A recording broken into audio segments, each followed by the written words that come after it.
Hello everyone, welcome to Fresa Technologies YouTube channel. In today's video, we are going to see about how to generate prepaid shipment with no prepaid charges report in Fresa application. Initially, you needed to log into the system, and after your successful login, this is how your dashboard looks. Now go to My Reports module.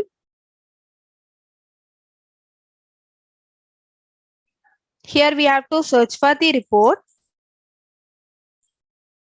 Just click on the report.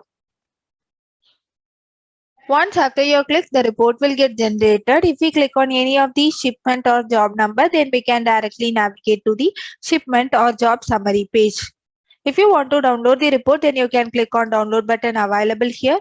Or if you want to move to the next page of the report, then you can click on next button provided here.